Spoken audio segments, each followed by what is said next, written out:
Hi everybody, welcome back to Capricorn Radio TV, and I am super excited today. I'm going to be talking to my co-host Hillary, and we are going to be interviewing Tom Campbell, a physicist, consciousness researcher, author of My Big Toe trilogy, and he's an international lecturer, describes the nature of our larger reality, provides a complete theory of consciousness, and explains our purpose in connection to that larger reality.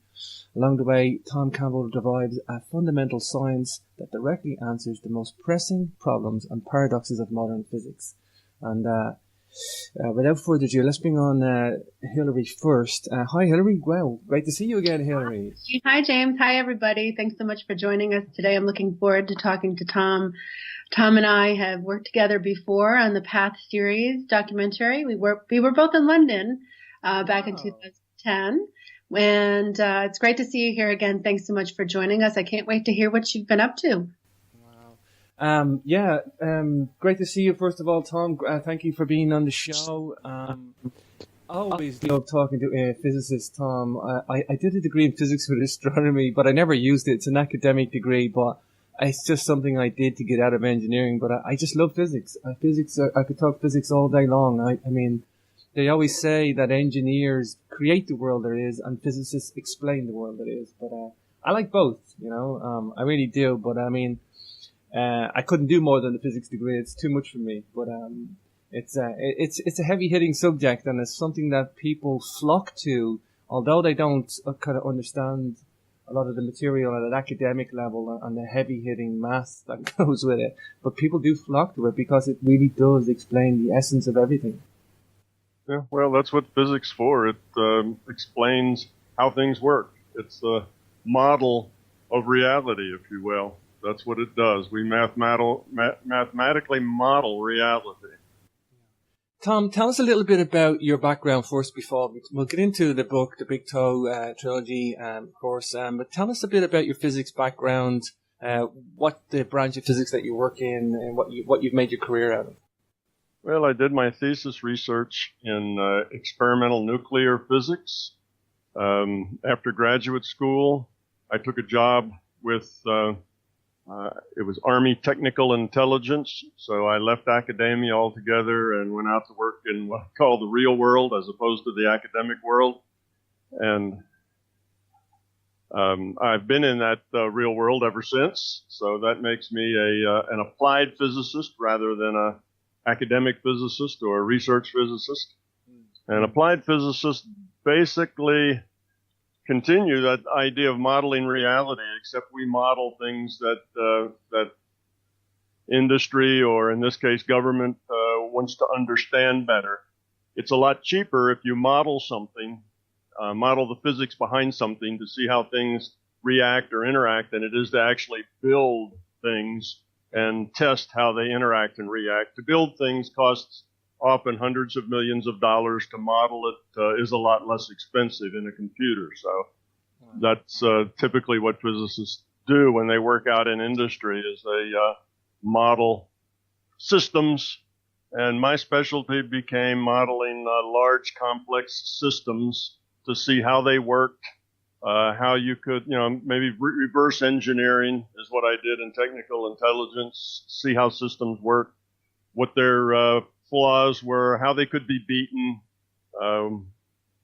that sort of thing, what you could learn from technology. And then once I shifted out of that, that was probably, 35 years ago, I went into the analysis of large, complex systems such as missile defense system or NASA's shuttle system, that sort of thing.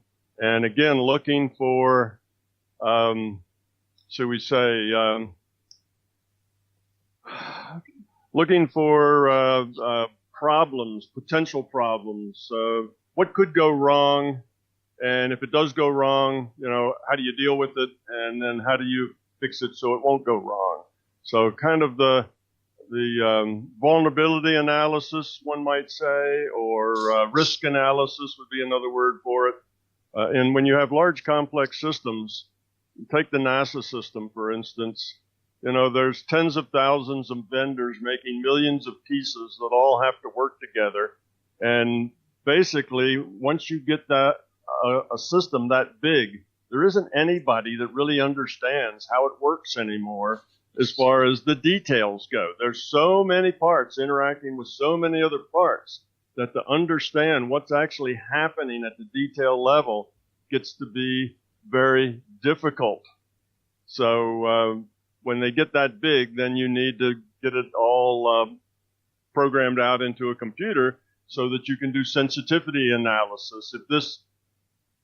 If this part is a little bit off of its spec, what does that do to the next part downstream from it, which does something to some other part, which, and so on. And you follow this logical trail until you decide that either it doesn't make any difference, the system will compensate, or the whole system blows up and it, results in a failure and dead astronauts. So they want to know, what are these, where are these problems? Because pieces do fail, obviously, and pieces do go out of spec, and those things happen. And when they happen, what does that mean? What are the logical consequences of those things happening? So that's kind of the risk analysis area that I was working when I was working with NASA. So that's what physicists do, really, is model things. So sure. That's what I did. I'm guessing then from that background you love problems, or you love to get to the root of a problem, or to study complexity and to reduce yourself into a situation where you can get some answers and stuff. I'm guessing that's why the Big Toe trilogy was something that hit home to you. You get to use your skills there in a different way, Tom. Yeah, well, there was a confluence of two major, I guess, almost independent streams at the beginning that created my Big Toe and kind of led me in the path that I ended up with. When I had only been working out in the real world for less than 6 months, I met Bob Monroe. Mm-hmm. And Bob Monroe had just built a laboratory for the study of consciousness. And he hadn't yet manned it. He didn't really know what to do with it yet. It was more of a build it and they will come sort of thing. He just knew he had to build the lab. That was his part. And then things would happen. And I was one of those things that happened. So I came along at that time and started studying consciousness with Bob Monroe. Now, Bob had these out-of-body experiences, but knew they were real because he had tested them, but he didn't know why he had them. He didn't know how he could help anybody else have them, or really too much about them. And he wanted to make it science, as opposed to just, the strange old guy who, had these experiences. He wanted to understand it so he could make it repeatable. So that's what myself and Dennis Menerick and several others that joined his lab, that's what we did. We tried to understand consciousness. So here I am working as a consciousness researcher. At about the same time, I'm working as an applied physicist. And those two just got together. And what I needed to do was understand consciousness so that I understood how it works, so that I could understand Bob's out-of-body, etc. So I spend the next 35 years studying consciousness from the inside more than from the outside.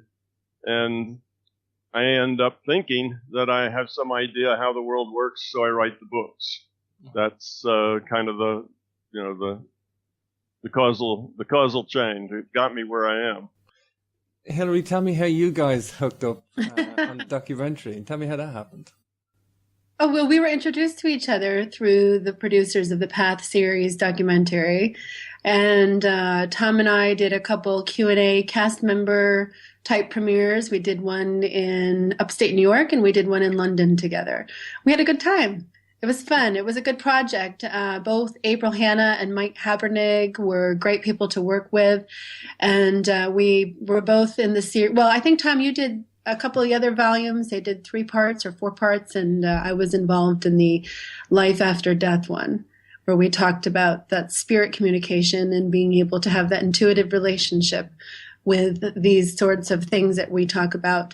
One of the things that I always like to hear you talk about, Tom, when you do share publicly, is your thoughts on how the intuitive feminine aspect of consciousness relates to the more logical, type mind. So it's always interesting for me to see you come from such a scientific background to be able to talk about consciousness in such an intuitive form. So could you share with our listeners, our viewers, some of those processes that you went through to kind of make those two ends meet?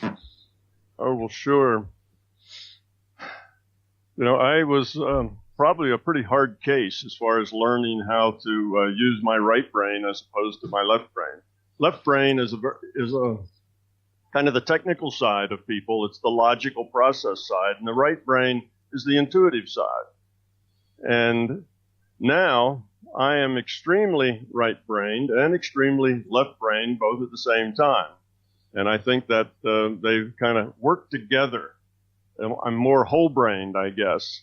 So yes, I explore larger consciousness system and larger realities and get around in the non-physical and do that sort of thing very easily and do that often. But at the same time, I'm still that same scientist that everything has to make sense and the logic has to be there and you have to understand exactly what you're doing and how you're doing it. So I had to do both of those things. And I started very left-brained with the concept that if you can't measure it, it just doesn't matter. You can't measure it, it's not real. See, that's typical of physicists' attitude toward reality. Things that can't be measured are things that not necessarily don't exist, but they're irrelevant. Because if they're immeasurable, then they're not objective. If they're not objective, they're not repeatable. If they're not repeatable, then they're just some kind of woo-woo stuff that is too hard to get hold of, right? So that's where I started from the physics end of it. And then as I learned at Bob Monroe's about going out of body and the larger consciousness system, moving into the future, going into the past, seeing bigger pictures, and of course, it took me a year or two to convince myself that all of those experiences were indeed real, that I wasn't just making them up in my imagination. But eventually you get to the point that it cannot be denied that these experiences are real. So then the question was, well, what's happening? Where is this place? What are the constraints? What can you do there? What can't you do there? Sure, I met lots of non-physical entities that I talked to, that I exchanged information with. Was that real? Was I making that up? Well, after a few years of collecting evidence, I had to agree that I wasn't making it up. It was real, it was independent of me, and the information was accurate and valuable. So then it was a matter of finding a model, which is what physicists do. How do we model this? What can we do what kind of structure, what kind of model can I build where all of this reality, both the physical and the non-physical, all kind of work together and make sense, one continuous thing? Because I didn't like the idea of, well, you have the non-physical over here, and then you get the physical on the opposite side, and those two both just are kind of independent of each other, and they go on and do their own thing, but they're two separate things altogether. That means if you feel that way, it means you really don't understand it. When you understand it, it all has to be one continuous thing that all makes sense from the roots up. It can't be two separate worlds. Well, we live in the physical world, but we travel with our intent and our mind in this non-physical world. That is, that's not good enough. We have to understand how does it all come together. And what was interesting is that I wrote my books with the idea that I was creating a model of consciousness. I was explaining how consciousness worked, how the larger reality worked, how intuition and out-of-body worked, those sorts of things. And after I was done and published the books, it was about a year and a half, almost 2 years later, I realized that the same theory that explained consciousness also explained physics, and that I took the exact same concepts and ideas, and I could explain things like the double slit experiment, which is unexplainable. You see, to scientists today, I could explain why speed of light's a constant, which is something that physicists don't understand today. I could explain a whole lot of things like, quantum tunneling, all the quantum effects that are kind of the weird, the strange effects. They all fall out as being very logical. They're not weird at all. They have to be just exactly the way they are. So all of that modern physics then fell out if I just applied the same concepts that explain consciousness. So consciousness is at the root.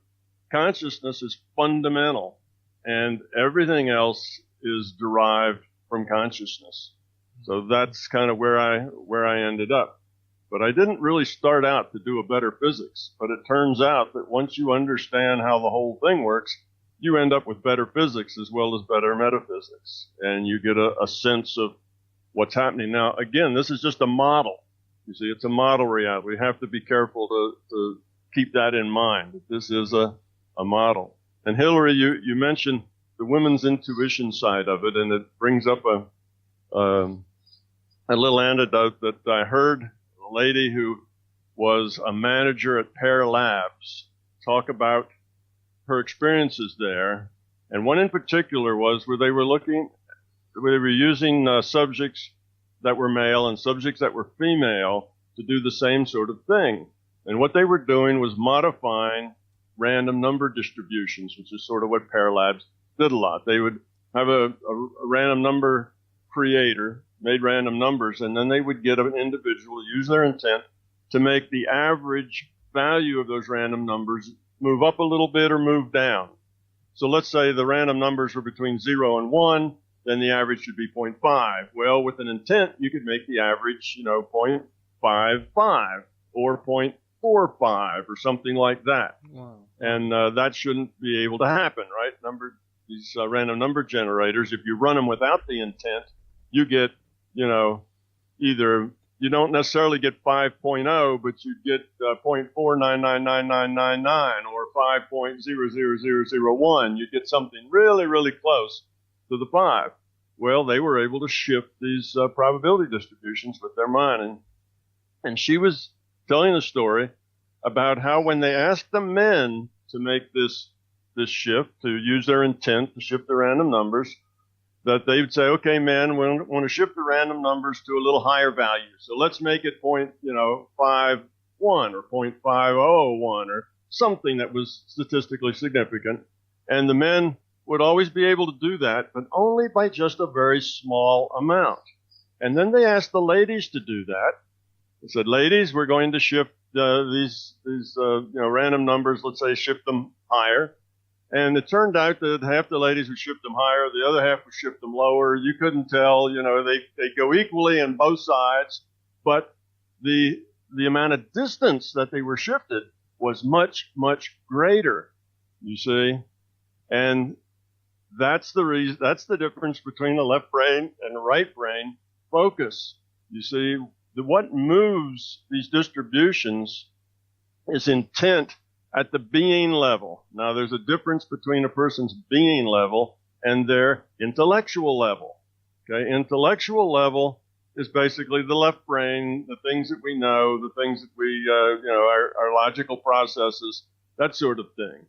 And generally, men tend to be on the scheme of whether you're left brain or right brain. They tend to meet it in the left brain logical process.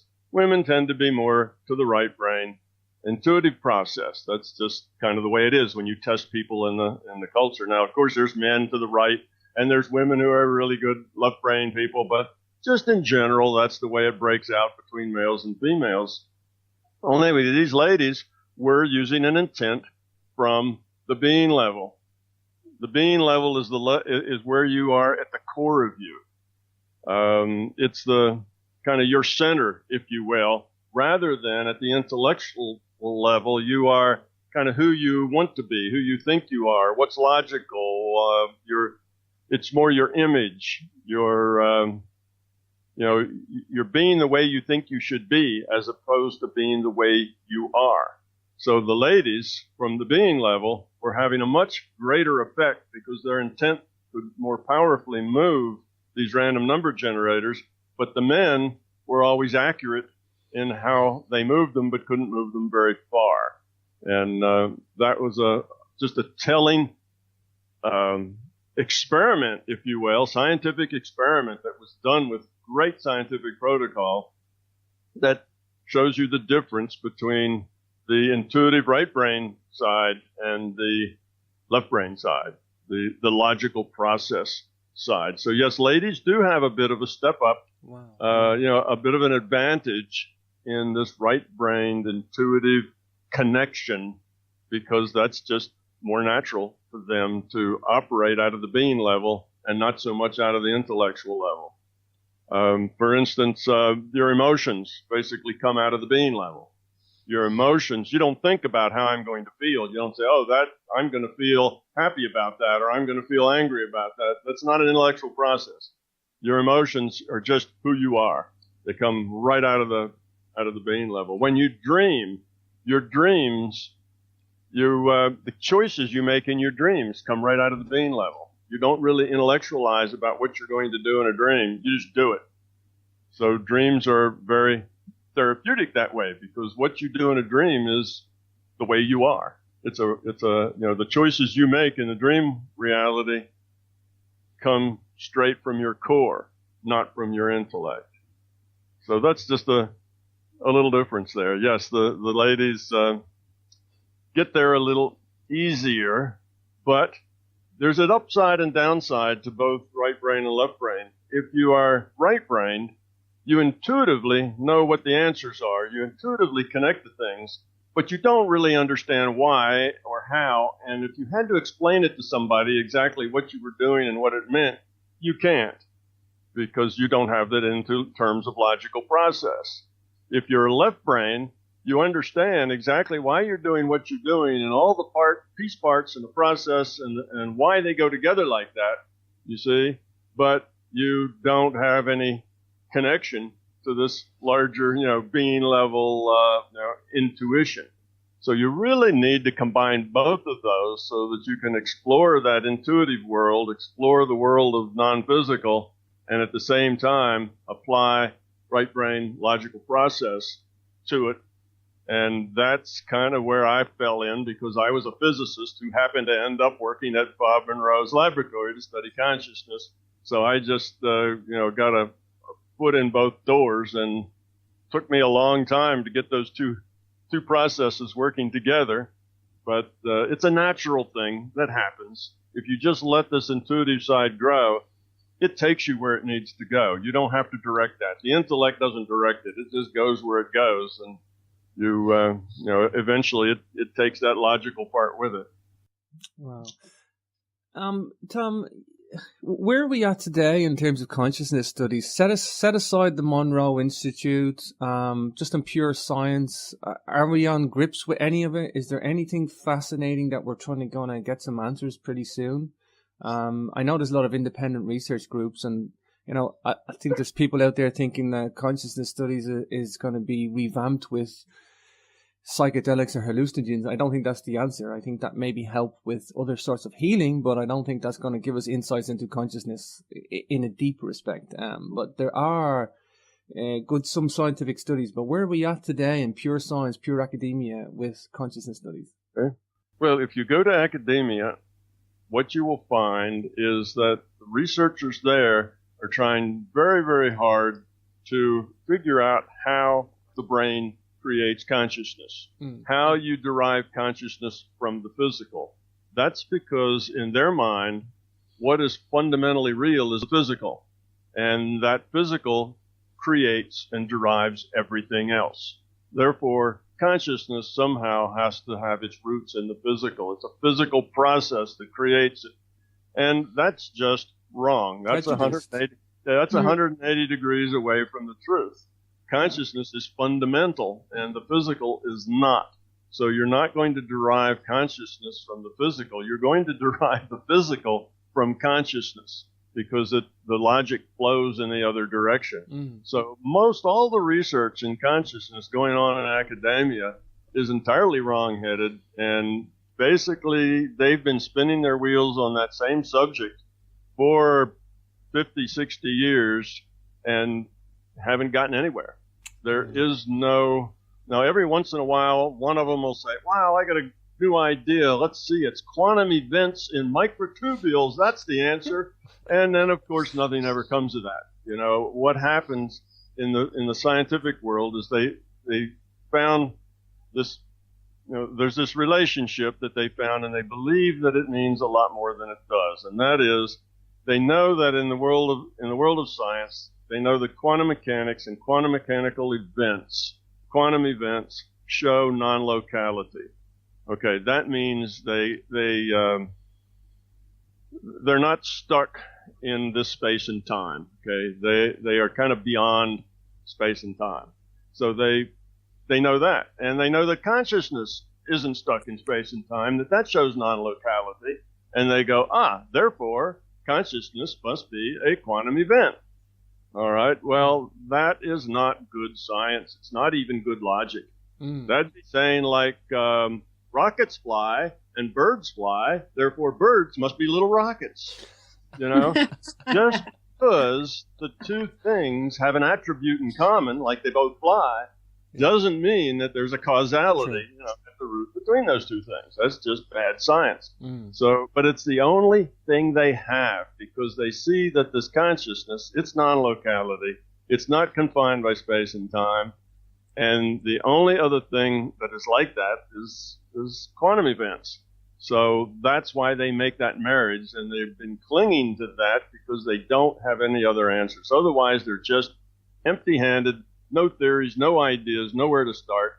So they have this idea that somehow quantum physics is at the root of consciousness, and it's not like that at all.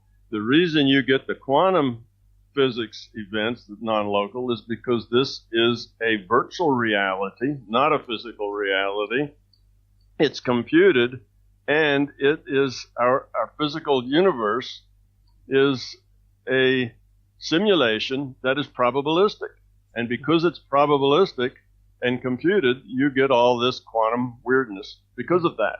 So again, consciousness is at the root, and quantum mechanics and that explains our physical reality it shows the attributes of consciousness, because consciousness is probabilistic, because it's a virtual computed reality in consciousness.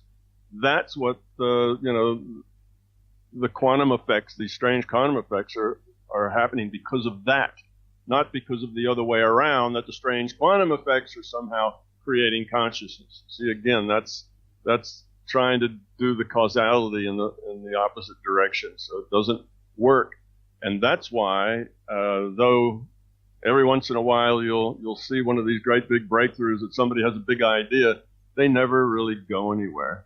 Now that's academia, because see, academia, in order to be credible, has to be very science-like. Science-like means it has to be, so we say, objective. It has to start from the physical world. The physical has to be the beginning of everything, because that's the only acceptable idea in academia. If you don't start from there, then you're woo-woo and you're discounted. So they're kind of trapped.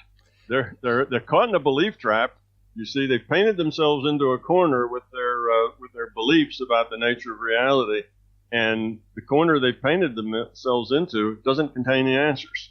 So they're just kind of struggling with this idea of consciousness and getting nowhere at all with it. To add to that, Tom, I mean, we've had 90 years almost since the Solvay conference, where the greatest minds met. They hammered out the quantum physics problems. I mean, it was a unique moment in history when the greatest minds all sat down at that conference to hammer out all this quantum weirdness and quantum math. And, you know, I don't understand it, because we have this quantum tunneling, the tunneling effect, where we go through these barriers, and we have this spooky action at a distance as well. We understand it in an engineering sense. We understand how to take the rules of quantum physics and make mobile phones, because the tracks on the wires can only get so close together because the electrons can get confused and be in another one. So there's constraints on the size of a mobile phone because of quantum tunneling. We know how to use the formulas. But what we don't seem to have, and what you just alluded to, is that in the last 90 years, we don't have any acceptance of the quantum weirdness. We know it's there. We measure it. We kind of accept it, but we don't accept the weirdness. It's like, it's an exotic world. It's very, very exotic. And why not, start from an exotic point? Well, wouldn't that describe synchronicity, Tom? We have these events that happen between ourselves and other people that we can't logically explain, but if we follow that thread, we find logical connections that happen to lead us to places where we normally wouldn't have gone. Yes, it works exactly the same way. The synchronicity is a very similar thing to the quantum effects, and it works for the same reason. It's because of the statistical, probabilistic nature of the reality and the nature of consciousness. So that's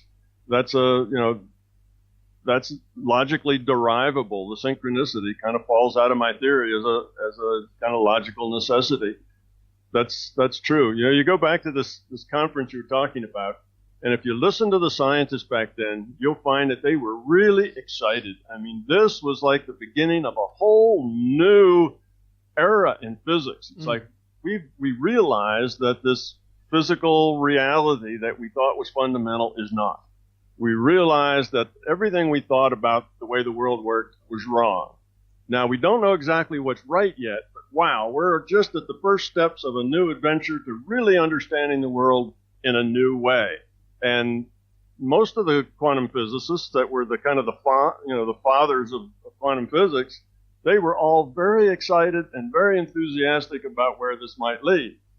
And then what you'll find is about 10 or 20 years later, because they couldn't really put their finger on what was happening, they could describe the results, but they didn't know why they should be that way. People kind of gave up on it and said, well, that's just strangeness, and nobody will ever know, and it's just one of those things we have to accept that's beyond our knowing.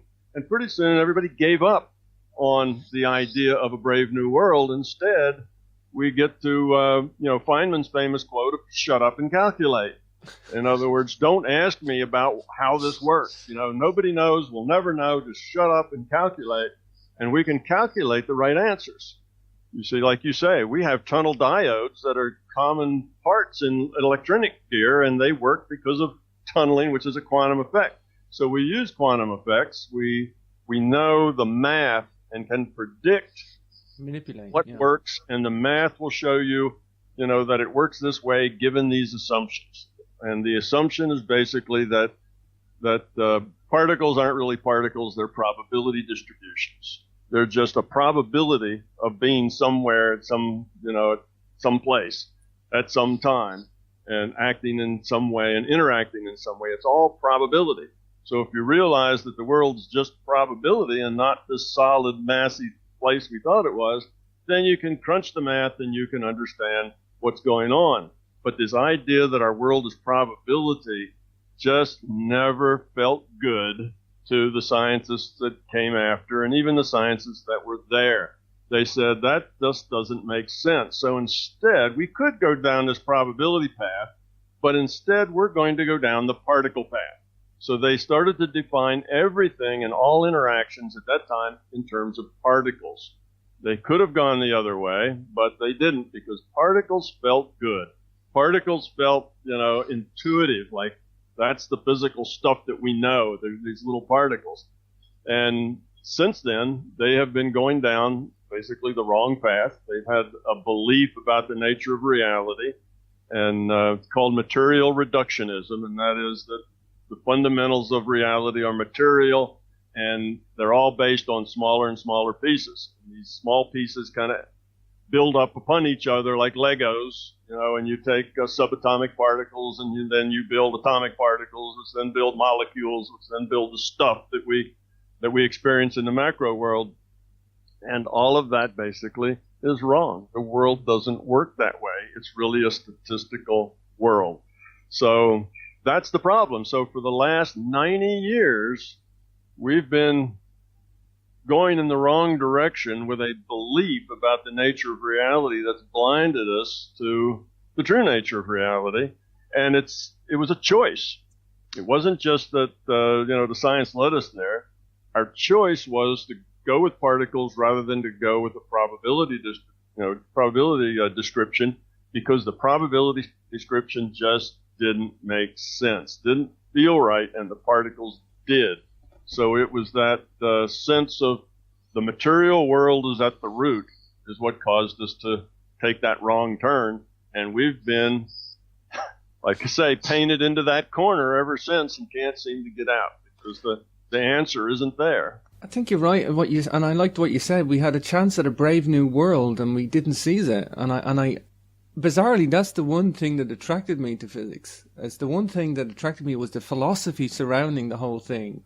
And when I was taught physics, I was taught what went on and what happened and the many worlds interpretations and all the different philosophy derivations of what it all means, but it was all taught in some academic way, and this is just all nonsense in the background, and you don't get bogged down with that. And like you say, shut up and calculate and get back to the math and do your physics. And it's like, I think that's the most exciting part of the whole thing. And I think that physics kind of needed that, because had we not really discovered quantum physics, we would have been just going down this left brain route and been so dogmatic in our thinking, and not a holistic left brain, right brain way. And I think the philosophy has forced us back into this way of thinking again, to look at things from both aspects. Mm-hmm. Yes, you have to have, if you only look at the one piece of a picture, then you can never get the whole answer. And that's what science has been doing for the last 90 years. That's beginning to change now, because scientists are now realizing that this is a virtual reality. They haven't yet discovered that this virtual reality is probabilistic. That's an obvious step, right? Because quantum mechanics is probabilistic. You might think that would be an easy step to make. But they still want it to be deterministic, because if it's deterministic, then it's a big machine. And working with the reality as a big machine makes left brain people feel very secure, because reality then is just logical process. Reality is just mathematics and logical process. And that feels like they understand that and they can work with that. So they want it to be deterministic, but of course it's not. And quantum mechanics tells them it's not. And now they're realizing that it's a virtual reality, but they're thinking, well, then it must be a deterministic virtual reality. You see, work again from the ground up, and it's not like that. It is a virtual reality, but it's statistical and probabilistic virtual reality. So step one is that it's a virtual reality. 3 cheers. Scientists are going there. They're getting that. They're seeing that this world is not physical, that the world is computed. And that's a stance now that is popular and being taken more and more every year by physicists all over this planet. That used to be, woo-woo fringe. Even a decade ago, there was only a handful of physicists who would have said that was a good idea. And now it's in every physics department on the planet that this is a virtual reality. Why? Because the experiments can't be explained any other way. So it's just the experiments are forcing physicists to see this as a virtual reality. It's only a matter of time before they realize it's a probabilistic virtual reality. And then eventually they'll realize that consciousness is the computer. Wow. And that will then put the whole thing together for them.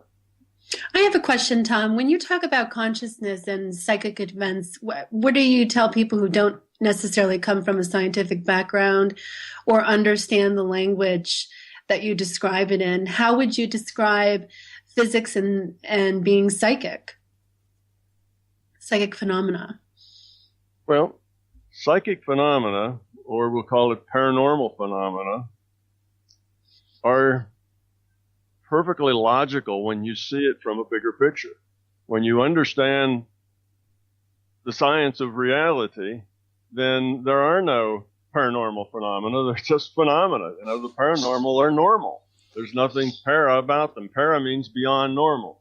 And they're not beyond normal at all. They're just there. They're expected. They're part of our reality. So the people who are connected to these psychic kind of events and experiences and processes, they're just experiencing another part of this reality that is just as real and just as fundamental as, as the other parts of this reality. It's not, what they're doing isn't any less real or any less substantial than anything that's done, say, in the physical world. It's just different. Our reality is bigger than just the physical. When you see the whole big reality, you see the paranormal part of it is just another normal part of it. So I tell them that they're not doing anything weird or not doing anything particularly, far out. They're just interacting with this reality in a way that is there for us to interact with it. It's just one that the people who believe everything has to be based on the physical, they don't see it because they basically deny it because it is counter to their beliefs. So when a scientist who is a believer in the physical reality being all there is sees something that's paranormal, they simply deny it because it's a direct conflict with their sense of reality, with what they believe to be true about reality. Therefore, it doesn't happen. Therefore, you're making it up. Therefore, it's just all in your mind. You're very suggestible. You do these things, and when you look at the research to show that, well, it does make sense. Look at Pear Labs and what they've done, with intent moving probability distributions. They basically refuse to look. They refuse to deal with it. They say, yeah, okay, we see you're doing this, but there's probably an error someplace, and we really don't have time to tell you where it is. You see, that's just basically denial, and that's what you get. So that's why we have science, and then we have woo-woo stuff that is non-scientific. That's just a head-in-the-sand view. The scientists have a very narrow view of reality. They don't see the bigger picture.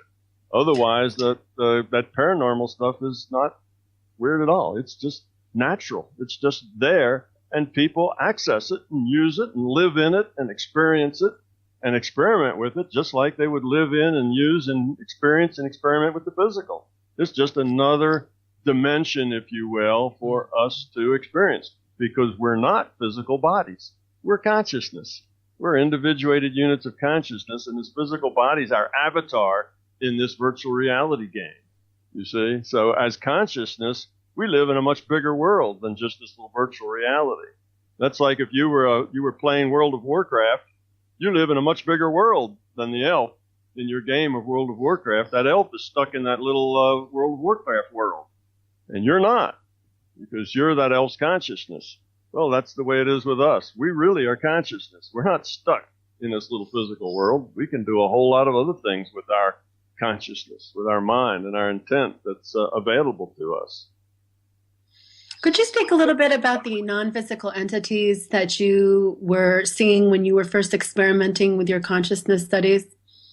Oh, I ran into non-physical entities way back when I was like somewhere between 6 and 7 years old. I had entities come and taught me how to go out of body then, and then ran me through a lot of training programs and things, and then I lost all of that for a while until after I was at Monroe, and then all those memories, all those experiences came back, and there are, we are not the only game in town. This physical universe, now we have this one little planet in our large physical universe, but if we just look at the whole physical universe, that's just one virtual reality frame. There are lots of virtual reality frames in the larger consciousness system. So there are lots of other beings, if you will, in the larger consciousness system. And there's lots of different kinds of virtual reality. Some are like ours, like physical, and some are like your dream reality, and some are like the transition reality when your avatar here dies and your consciousness goes on, you have a transition reality you go through. It's another virtual reality. The out-of-body is basically another virtual reality. So there's lots of virtual realities, and they're all inhabited by individuated units of consciousness just like us. So you can interact with them at that level. The interactions are telepathic, which means you don't necessarily get linear words and things like that. Language isn't an issue because you're just passing thoughts, ideas, concepts back and forth. Telepathy isn't that you hear somebody else talking in your mind. Telepathy is that you get an idea, you get a thought, you get a whole paragraph, sometimes a whole chapter of understanding just comes, all at once. That's the way telepathy works. So it's not really a language issue at all. It's an intent issue. So yes, I have interacted with lots of various entities from a lot of different reality frames, some of them physical. You can go to other physical realities like ours, where it's very similar. It's a physical place. And when you get there, you have a choice. You can either just kind of observe. Okay, so you're non-physical to that reality, but you're observing that reality, and you can commute telepathically with those people. Or, if you're experienced enough, you can actually manifest a physical body and then walk around as a physical person among those people in that reality. That's another option. So you have to be a little more savvy to do that. The first thing usually is just to be an observer, but you can become a physical body in some other physical reality frame. And that's not that unusual. I mean, look, we do that all the time in our dreams, right? We have a physical body in our dreams that that we're interacting with other physical entities in our dreams, but we think that's all just made up. It's not all made up. That dream reality is an independent reality frame. It's not just something we imagine in our head. That's another reality frame, and what we do there is the same thing we do here. We make choices with our free will, and how we make those choices affects how we grow up. What we become. So it's just another place to learn, just like here. So there's lots of entities, lots of beings all over. There's a lot of life forms, a lot of stuff going on. We think this universe of ours is the end of everything. All reality is in this universe. This universe is just one little virtual reality in a much larger consciousness system. So we're not the be all and end all of sentient beings here. We're just a speck in something much, much larger. Mm-hmm. I wanted to bring in the idea of AI, artificial intelligence. There's a lot in the movies at the moment where you can have your consciousness downloaded. Do you think we'll ever get to that point, Tom? Do you think that or more importantly, do you think it's a case that we cannot separate the biological infrastructure from the consciousness, i.e. human beings, where we have the brain and we have to receive this consciousness, it comes into the body, it leaves the body, whatever.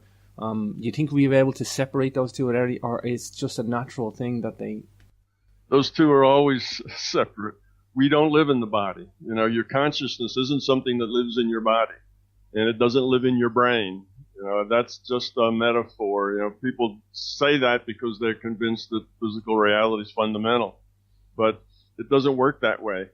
It's the same way it works with us as it does with you playing the World of Warcraft. Okay, if you're playing an elf in the World of Warcraft, or a plumber in The Sims or whatever, you are that elf's consciousness. You make all the choices. But the elf then actually does it follows your choice. If you say run, or you say fight, or you say jump up and down, or dance, or whatever you tell that elf to do, that elf will do that. And then that elf has consequences of doing that. If it runs, it ends up with one future. If it, fights, it ends up with a different future. If it goes into that cave, it ends up with a different future. So depending on the choices, things happen. And that's the way we work. But we wouldn't say, well, will we ever learn to separate ourselves from that elf? Can we, that doesn't really make sense. We don't live in our body. We don't live in our head. We are a consciousness getting a data stream, and we interpret that data stream as this physical reality. So you're sitting at your computer, you're getting a data stream. A data stream displays as pixels on your screen, and you interpret it as that elf's reality. You see, and there's a rule set to that reality, and you can't do the things other than what the rule set allows. So the elf can't walk through trees, can't fly, has to open doors to go inside of houses. It's got all these rules that it has to abide. Falls in the water, it'll drown if it doesn't know how to swim. So that's the rule set that defines the reality. So you as consciousness can't do anything with that elf that is, outside the rule set of that virtual reality. Where our rule set here is our science, our biology, our physics and chemistry. That basically is our understanding of the rule set. So our bodies have to abide by those rules, but our consciousness is totally separate. So what happens with AI is that if we create a platform that can support free will choice, then consciousness will grow on that platform. Okay, now think of ourselves, our human bodies. They're just virtual bodies in a simulation, but they're a platform that can make choices. Okay, they have the complexity to make choice, free will choice. So consciousness can what can we say, attach, can run, can play that avatar, and then make those choices that are available according to the rule set. Well, we make a computer that has free will choice, then consciousness will just begin to grow in that computer. You see, so you don't program in consciousness. You create an environment in which consciousness can interact, and consciousness just begins to interact there. So that's the way it works. So it's not that we will make a video game where the elves are actually conscious. We will make a computer that will become conscious, not because we program that into it, but because that computer has enough flexibility and free will choice. Now, the free will choice can't be a deterministic choice. It can't be an algorithmic choice. It has to be a choice of it has to have options. It can do A, B, or C. It's not compelled to do any of those. It gets a choice, and it has to make that choice based on history, on its understanding, on the things that have happened before. Its database. It has to look at those choices and say, well, I could do these, and this is kind of what will happen over here and maybe there, but there's uncertainty in all of those choices. Don't know what's going to happen down any of those paths until you actually take them. So if you can create that kind of a computer arrangement where your software and hardware gets these choices that are uncertain, then if those choices are interesting enough to consciousness to want to use that computer then as an avatar, then consciousness will. So now you'll have avatars that are computers and avatars that are human bodies and avatars that are dogs and cats and horses. These are all basically avatars, and if they make decisions that are interesting enough to consciousness, then a consciousness will play that avatar. So that's how you get conscious computers. You don't somehow make consciousness into the character, you see. Now, if each conscious computer then is operating a little avatar in a video game, then you'd say that those characters in the video game were conscious. Just like we say the elf is conscious because we're the consciousness playing it, see. We are the consciousness plays the elf, so the elf appears to be conscious in that game. Well, if you had a computer that was conscious playing an elf, then that elf would appear to be conscious in that game. But the avatar and the consciousness have to exist in two separate reality frames.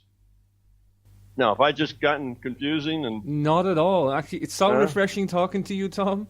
It's so refreshing talking to you because I think you're definitely unique. I know a lot of academic people, they just don't have, there's like you say, they're stuck in either a left brain world or a right brain world, and I think you got a wonderful balance, Tom, and it's very logical but very open too. I love it. Tom, do me a favor, take a moment to give out your website before I forget.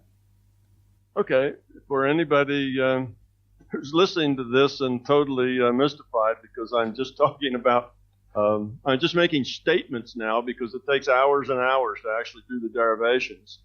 Go to www.mybigtoe.com, and that will be my website. From there, you can go to YouTube, where I have about 130, 140 videos. All of the talks I give, all the interviews, all of the lectures, all end up free on YouTube. And my books can be had for free on Google Books. Or you can go to Amazon or any place else that sells books and find them there. But there's a lot of material out there, and almost all of it is free. So if you have an interest, then you can actually find the derivations to all of this strange sounding stuff that I'm talking about. It actually is logical, and it is good science. It's just it's hard to make that case in an hour or two. It takes more like 20 hours to make that case. Sure. Well, coming up to the top of the hour, I'll throw the last final thoughts to Hillary. Well, I'm just intrigued by all this, Tom. Thanks for sharing. I think people need to hear the scientific stuff. I think the woo-woo world, the world of energy, and people who do a lot of the intuitive stuff like I do need that science to back up some of their theories and their thoughts, and the worlds need to come together. And I think humanity is headed in that direction. So thanks for joining us, and thanks so much for sharing your thoughts with us. Oh, you're welcome, Hillary. It's my pleasure. It's been fun. Oh, thank you for your time today, Tom. It's been an absolute pleasure. I'm going to talk to you in the not too distant future. Okay.